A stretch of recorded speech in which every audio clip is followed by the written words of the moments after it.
বছর ৩০-এর মহিলা ললিতা দেবীকে পক্ষীরাজপুর গ্রামে চেনে না এমন কোনো ব্যক্তি নেই।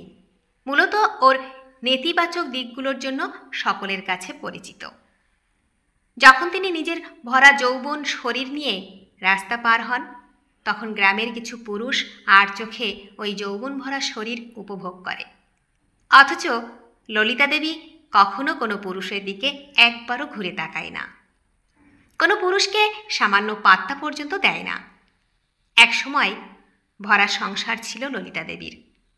স্বামী, শ্বশুর, শাশুড়ি, ননদ সবাই ছিল, কিন্তু মানিয়ে নিতে পারেননি। তিনি ছোটবেলা থেকে নারী পুরুষের মধ্যে কোনো পার্থক্য খুঁজে পাননি। নারী পুরুষ সমান, সমান অধিকার।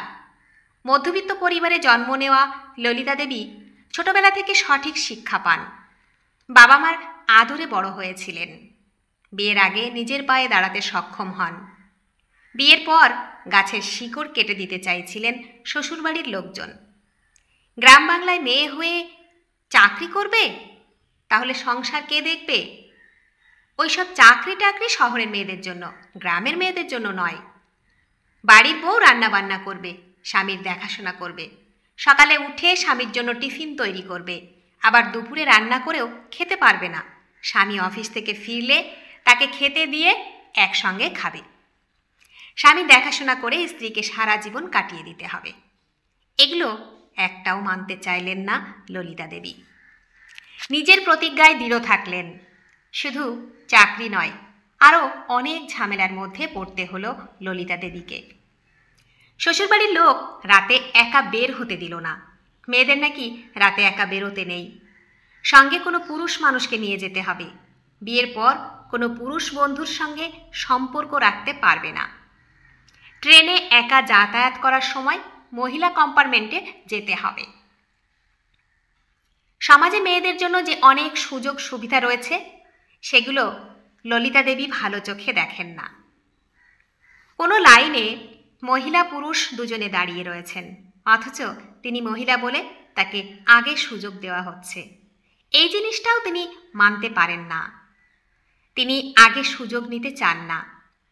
তিনি মনে করেন এগুলো আসলে মহিলাদের অপমান ছাড়া অন্য কিছু নয়।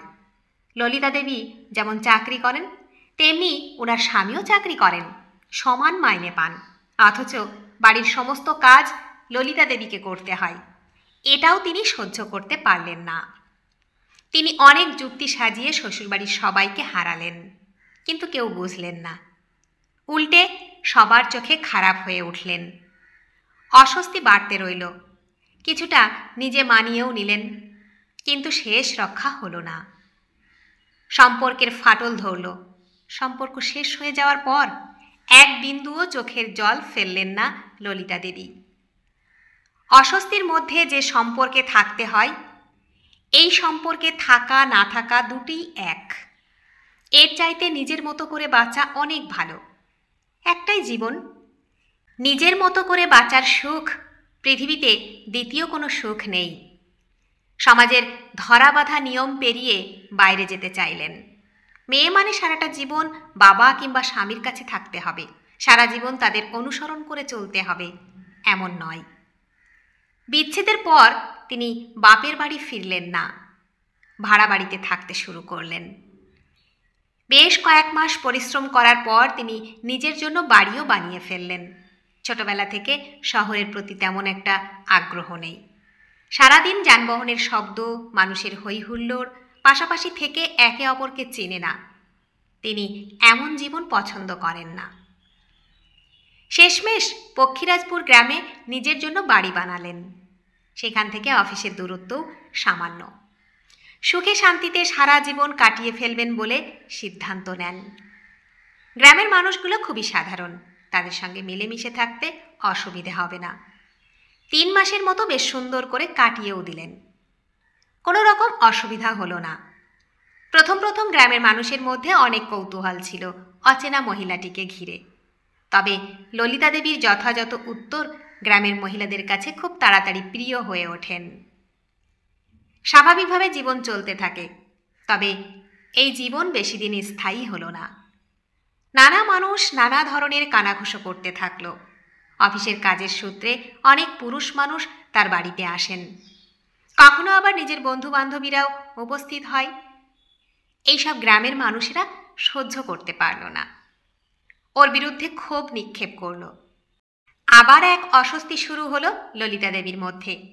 তবে তিনি পেছনে ফিরলেন না, কোনো মানুষকে পরোয়া না করে সামনের দিকে এগিয়ে গেলেন।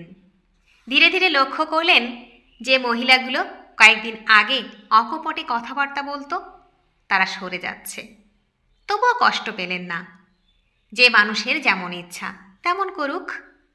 অনেকেই তার চরিত্র নিয়ে প্রশ্ন তুললেন, তাতেও কোনো ভ্রুক্ষেপ দেখা গেল না। নিজে ঠিক থাকলেই হলো। যে সমস্ত পুরুষ মানুষ তার চরিত্র নিয়ে প্রশ্ন তুলছে তারাই আবার তার দিকে আর চোখে তাকিয়ে থাকে, ভরা যৌবন অনুভব করে। নিজের বাবা মাও দূরে সরে যান, মেয়ের এমন জীবন মানতে পারে না। সংসার জীবনে ফিরে আসার জন্য বারবার আকুতি মিনতি করেন। আজ সকাল থেকে ফুরফুরে মেজাজে রয়েছেন ললিতা দেবী। কোনো কারণ ছাড়াই মন ভীষণ ভালো। খুব ভোরে স্নান সেরে নিজেকে স্নিগ্ধ করে তুলেছেন। অজানা কারণে কয়েক মাসের বিবাহিত জীবনের কথা মনে পড়ে গেল। কষ্টকর থাকলেও সবার সঙ্গে মিলেমিশে থাকতেন। কেউ একজন খুব ভালোবেসে আগলে রেখেছিলেন। নিজস্ব অনেকগুলো দায়িত্ব কর্তব্য ছিল। এক কথায় বলতে গেলে আপনজনের অভাব ছিল না। আজ নিজেকে বড় একা লাগে। মনের মধ্যে ওই কালো অন্ধকার বেশিক্ষণ জমতে দিলেন না। নিজেকে স্বাভাবিক করে তুললেন, অফিসের জন্য তৈরি হয়ে নিলেন। কোনো কারণ ছাড়াই একটু বেশি সাজুগুজু করলেন, নিজেকে সময় দিলেন। বাড়ির ভেতর থেকে স্কুটার বের করে স্টার্ট দিতে যাবেন, তখনই লক্ষ্য করলেন গ্রামের কয়েকজন মহিলা এবং পুরুষ তার বাড়ির দিকে এগিয়ে আসছে। কী জন্য এগিয়ে আসছেন জানেন না, তবে তারা যে তার বাড়ির দিকে আসছে সম্পূর্ণ নিশ্চিত তিনি। সকলে সামনে আসতেই ললিতা দেবী প্রসন্ন হাসি বিনিময় করলেন। তার হাসি কারোরই সুখকর লাগল না। তিনি আবার একবার হাসি বিনিময় করে বললেন, কিছু সমস্যা হয়েছে তোমাদের? আমাদের কোনো সমস্যা নেই, সমস্যা তোমাকে নিয়ে। আমাকে নিয়ে? আমি তো তেমন কোনো ঝুটঝামেলার মধ্যে পড়তে চাই না। সবচেয়ে বড় কথা, এই গ্রামে তেমন কাউকে চিনিও না। আমাকে নিয়ে কি করে সমস্যা হতে পারে? কথাগুলো একটু তাচ্ছিল্য করে বলল ললিতা দেবী। দেখো মেয়ে, এটা আমাদের ভদ্রপাড়া। এখানে কোনো রকম অসভ্যতামি চলবে না। থাকতে হলে ভালো মতো থাকো, না হলে গ্রাম ছাড়ো। ললিতা দেবী ঘাড় ঘুরিয়ে লোকটিকে দেখার চেষ্টা করলেন। লোকটিকে তিনি ভালো করে চেনেন। নাম তপন ঘোষ। গ্রাম পঞ্চায়েতের প্রধানের পরবর্তী স্থানে যদি কেউ থেকে থাকেন তাহলে এই মানুষটি। পাড়ার প্রায় সকলে মানুষটির কথা মেনে চলেন। গ্রামে সামান্য ঝামেলা হলে প্রথমে তিনি মিটমাট করে দেন। তাই প্রথম থেকে ললিতা দেবী তপনবাবুকে খুব ভালো করে চিনে গিয়েছিলেন। তবে এখন আর সহ্য করতে পারলেন না। জোর গলায় বললেন, আমি এমন কি করেছি যে আমি অসভ্য হয়ে গেলাম? আজ একটা ছেলে, কাল আর একটা ছেলে আসছে, আর দুজন মিলে বাড়িতে লটর পটর করছো, তারপরেও কোন মুখে বলছো তুমি সভ্য? পাশের একটা মহিলা বলে উঠলেন। ললিতা দেবী তাকে দেখার চেষ্টা করলেন না। তিনি রেগে আগুন হয়ে রয়েছেন। সামনাসামনি জবাব দিলেন, কাজের সূত্রে অনেক অফিসের কর্মচারীকে আমার বাড়িতে আসতে হয়, তাতে অসুবিধা কোথায়? তাছাড়া আমার ছোটবেলার অনেক বন্ধু রয়েছে, তারা মাঝে মধ্যে আমার সঙ্গে দেখা করতে আসে, কখনো কখনো রাতেও থেকে যায়। আমি স্বীকার করছি, একটা ছেলে আর একটা মেয়ে একটা রাত এক বাড়িতে থাকলো মানে তারা পোশাক খুলে আলিঙ্গনে আবদ্ধ হয়ে যাবে এমনটা ভাবা বন্ধ করুন। দেখেছ মহিলার মুখের ভাষা? দেখেছ? এতগুলো পুরুষ মানুষ তার সামনে দাঁড়িয়ে রয়েছে, অথচ নোংরা কথা বলতে তার ঠোঁট বাধা দিচ্ছে না। তপনবাবু বেশ জোর গলায় বললেন, আমি মহিলা হয়ে এতগুলো পুরুষ মানুষের সামনে নোংরা কথা বলতে দোষ হয়ে গেল, আর আপনি একজন পুরুষ হয়ে এতগুলো মহিলার সামনে নোংরা কথা বললে তার বেলা কিছু হলো না? চমৎকার, হাততালি দেব? এতগুলো মানুষের সামনে ললিতা দেবীকে বুক ফুলিয়ে কথা বলতে দেখে সবাই ভীষণ আশ্চর্য হলো।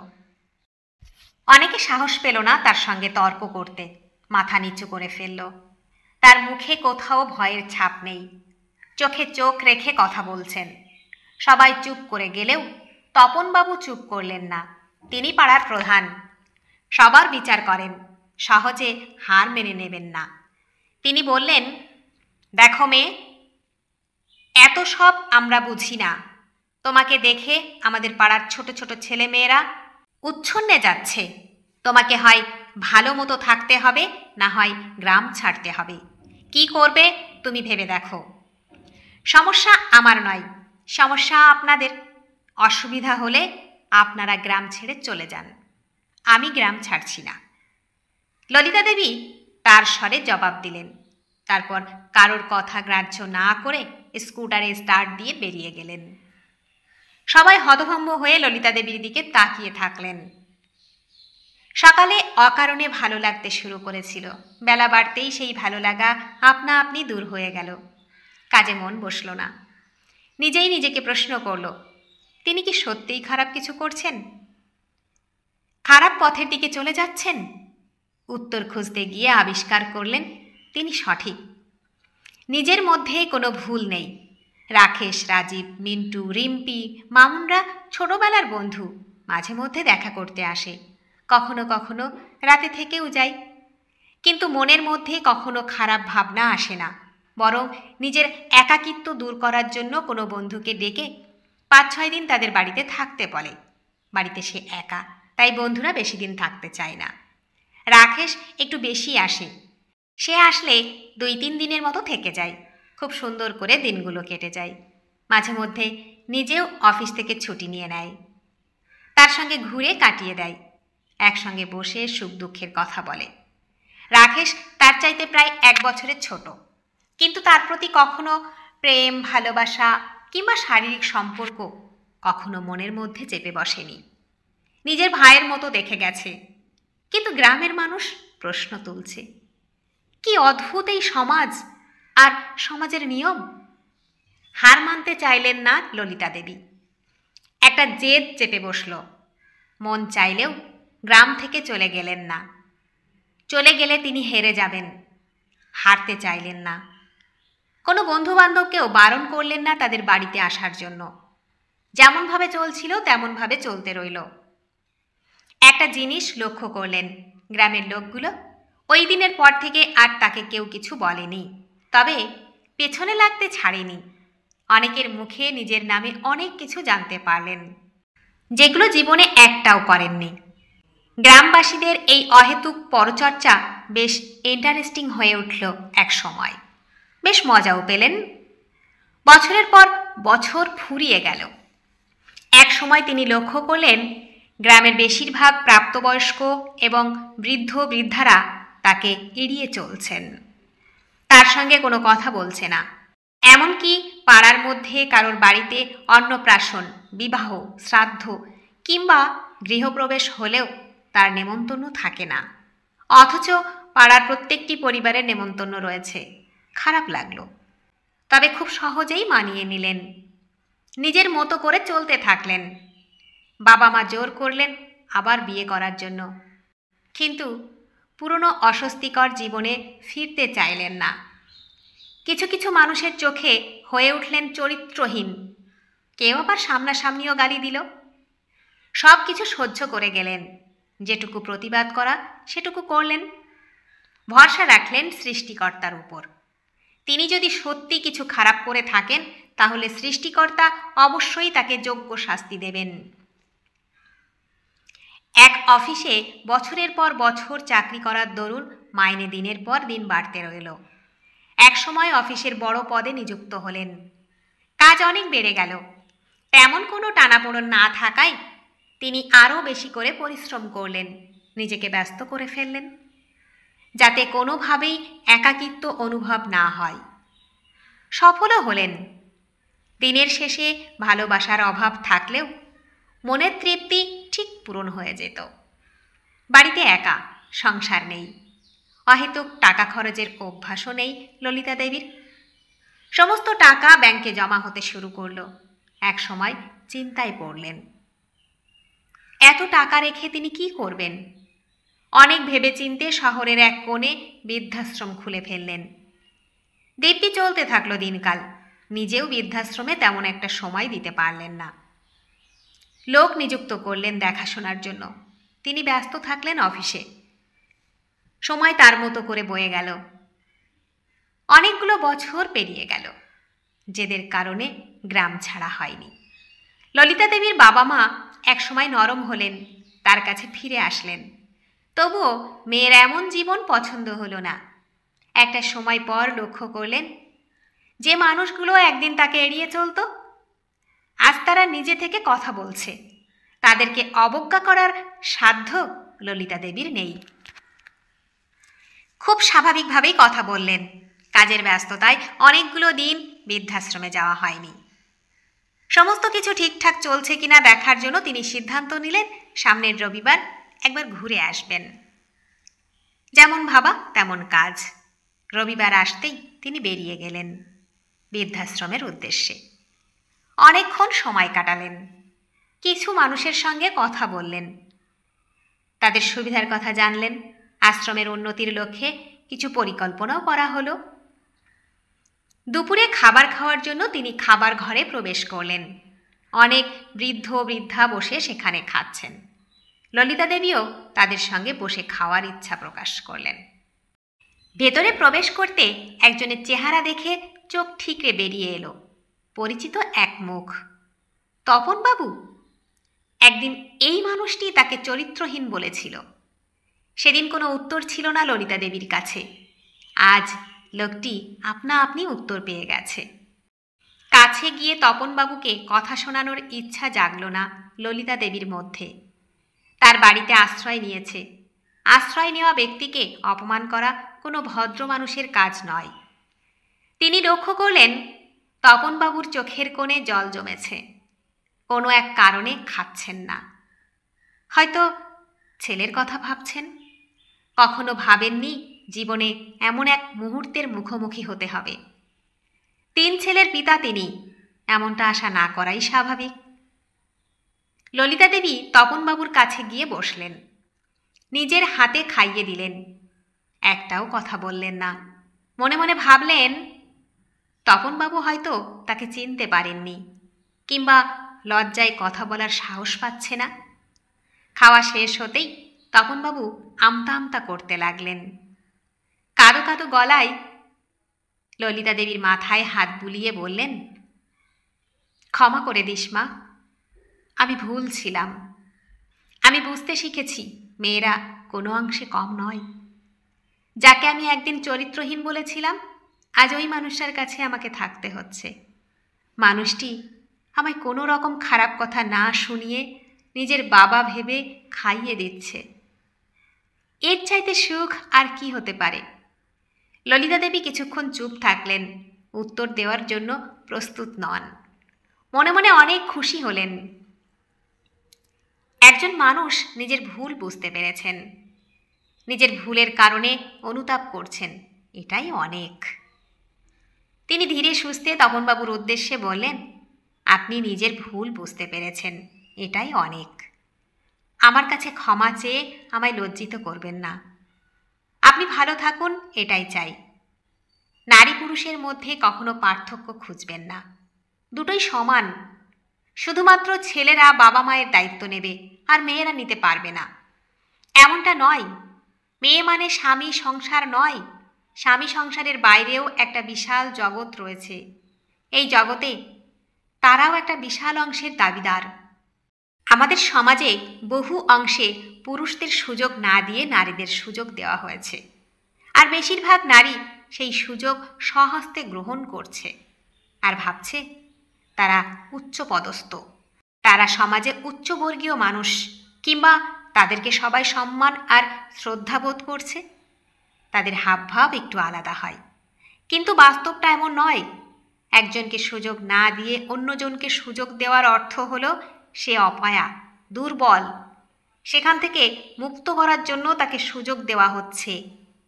এই গৌণ বিষয়টি প্রত্যেক মেয়েকে বুঝতে হবে, রুখে দাঁড়াতে হবে। বন্ধুরা, গল্পটি যদি ভালো লেগে থাকে তাহলে প্লিজ লাইক, কমেন্ট ও শেয়ার করতে ভুলবেন না। আর নতুন বন্ধু হলে অবশ্যই সাবস্ক্রাইব করে সঙ্গে থাকবেন। আশা রাখছি। ধন্যবাদ, ভালো থাকবেন।